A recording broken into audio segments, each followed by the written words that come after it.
ತಮಿಳುನಾಡಿನಲ್ಲಿ ದಳಪತಿ ದರ್ಬಾರ್ಗೆ ಕ್ಷಣಗಣನೆ ಆರಂಭ ಆಗಿದೆ. ವಿಜಯ್ ನೇತೃತ್ವದ ಟಿವಿಕೆ ಸರ್ಕಾರ ರಚನೆ ಮಾಡಬೇಕು ಅಂತ ಕಾಂಗ್ರೆಸ್ ಈಗ ಸಾಥು ನೀಡಿದೆ.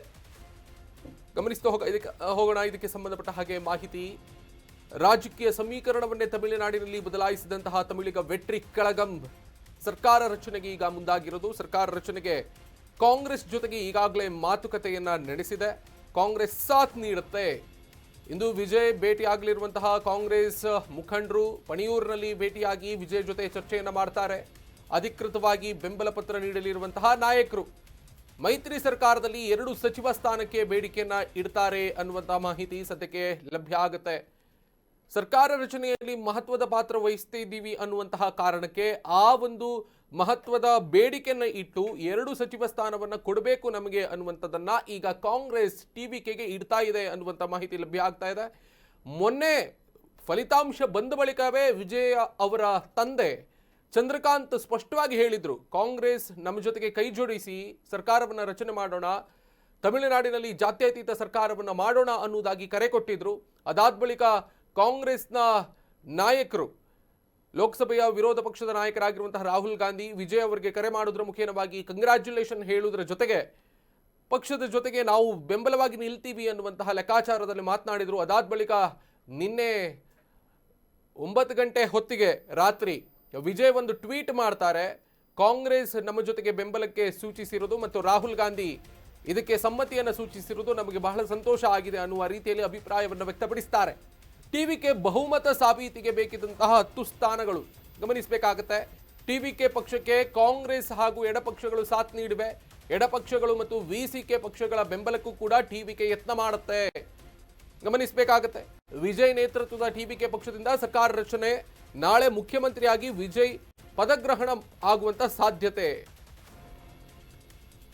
ಸಿಎಂ ಪ್ರತಿಜ್ಞಾವಿಧಿ ಸ್ವೀಕಾರಕ್ಕೆ ಸಮಯ ಹೊಂದಾಣಿಕೆ ಮಾಡಿಕೊಳ್ತಾ ಇದ್ದಾರೆ ಅನ್ನುವಂತಹ ಮಾಹಿತಿ ಕೂಡ ಸದ್ಯಕ್ಕೆ ಲಭ್ಯ ಆಗಿದೆ.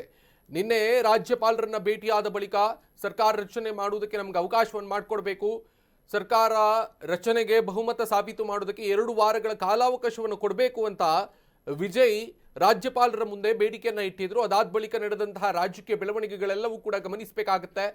ಕಾಂಗ್ರೆಸ್ನೊಂದಿಗೆ ಕೈ ಜೋಡಿಸುವುದಕ್ಕೆ ಪಕ್ಕ ಅನ್ನುವಂತಹ ಲೆಕ್ಕಾಚಾರದಲ್ಲಿ ವಿಜಯ್ ಪಕ್ಷ ಮಾತುಕತೆಯನ್ನ ನಡೆಸ್ತಾ ಇದೆ. ಈಗ ಮೇ 7 ಅಂದ್ರೆ ನಾಳೆ ಅವರು ಪ್ರಮಾಣ ವಚನವನ್ನ ಸ್ವೀಕಾರ ಮಾಡ್ತಾರೆ.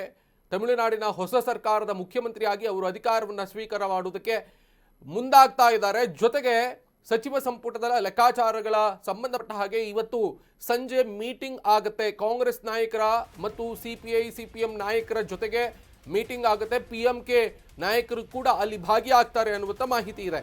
ಇಂದು ಚೆನ್ನೈಗೆ ರಾಜ್ಯಪಾಲ ರಾಜೇಂದ್ರ ಅರ್ಲೇಕರ್, ತಮಿಳುನಾಡಿನ ಪ್ರಭಾರ ಗವರ್ನರ್ ಆಗಿರುವಂತಹ ರಾಜೇಂದ್ರ, ಅಲ್ಲಿ ಕೇರಳದ ರಾಜ್ಯಪಾಲರು ಕೂಡ ಅವರೇ ಆಗಿದ್ದಾರೆ. ಹಾಗಾಗಿ ಇಲ್ಲಿ ತಮಿಳುನಾಡಿನಲ್ಲಿ ಪ್ರಭಾರರಾಗಿದ್ದಾರೆ ಅವರು. ಹಾಗಾಗಿ ಚೆನ್ನೈಗೆ ಇವತ್ತು ಬರ್ತಾ ಇದ್ದಾರೆ. ಚೆನ್ನೈನ ನೆಹರು ಸ್ಟೇಡಿಯಂನಲ್ಲಿ ಪದಗ್ರಹಣ ಕಾರ್ಯಕ್ರಮವನ್ನ ಮಾಡ್ತಾರೆ.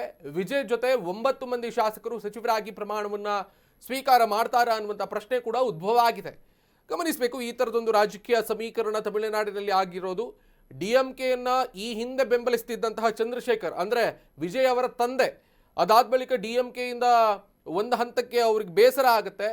ಬಳಿಕ ವಿಜಯ್ ನೇತೃತ್ವದಲ್ಲಿ ಒಂದು ಅಭಿಮಾನಿ ಸಂಘಟನೆಯನ್ನ ಕಟ್ಟುತ್ತಾ ಹೋಗ್ತಾರೆ. ಸ್ವತಃ ನಿರ್ದೇಶಕರಾಗಿರುವಂತಹ ವಿಜಯ್ ಅವರ ತಂದೆ ಚಂದ್ರಶೇಖರ್ ವಿಜಯ್ ಅವರನ್ನ ಸಿನಿಮಾ ಮಾದರಿಯಲ್ಲೇ ರಾಜಕೀಯ ಮುಖವಾಗಿ ಬೆಳೆಸುವಂತ ಪ್ರಯತ್ನವನ್ನು ಮಾಡ್ತಾರೆ. 2013ರಲ್ಲಿ ನಾವು ಗಮನಿಸಬೇಕಾಗುತ್ತೆ. ತಲೈವ ಇನ್ಮೇಲೆ ಲೀಡ್ ನಮ್ದೇ ಅನ್ನುವಂಥ ಟ್ಯಾಗ್ ಲೈನ್ ಅನ್ನು ಕೊಟ್ಟು ತಲೈವ ಸಿನಿಮಾ ವಿಜಯ್ ನಟಿಸ್ತಾರೆ. ಆ ಸಂದರ್ಭದಲ್ಲಿ ಅಣ್ಣಾ ಹರಾಜೆ ಜೊತೆಗೆ ಕೈ ಜೋಡಿಸ್ಕೊಂಡು ಚಳುವಳಿಯಲ್ಲಿ ದೆಹಲಿಯಲ್ಲಿ ಭಾಗಿಯಾಗ್ತಾರೆ ವಿಜಯ್. ಅದರ ಮುಂದುವರಿದ ಭಾಗ ಅನ್ನುವ ಹಾಗೆ ರಾಜಕೀಯ ಮುಖವಾಗಿ ವಿಜಯ್ ಹಂತ ಹಂತವಾಗಿ ಬೆಳೀತಾರೆ. ಈಗ ಅತ್ಯಂತ ದೊಡ್ಡ ಪಕ್ಷವಾಗಿ ತಮಿಳುನಾಡಿನಲ್ಲಿ ಆಯ್ಕೆಗೊಂಡಿದ್ದಾರೆ. ಸರ್ಕಾರ ರಚನೆಯಲ್ಲಿ ಪಾಲನ್ನ ಪಡೆಯೋದಕ್ಕೆ ಮುಂದಾಗ್ತಾ ಇದ್ದಾರೆ ಈಗ.